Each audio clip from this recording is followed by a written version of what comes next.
قطر نے FIFA world cup کے دوران تماشائیوں کو شراب نوشی کی اجازت دے دی۔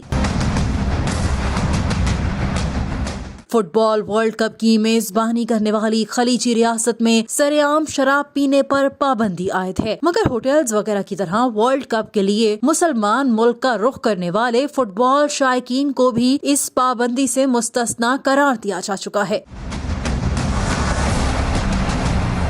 غیر ملکی میڈیا کے مطابق قطر میں فیفا ورلڈ کپ کے لیے قائم مرکزی فین زون میں 500 ml شراب 50 قطری ریال میں دستیاب ہوگی، جبکہ اسٹیڈیم کے ارد گرد مخصوص حصے میں بھی الکوہل کی خرید و فروخت کی اجازت ہوگی۔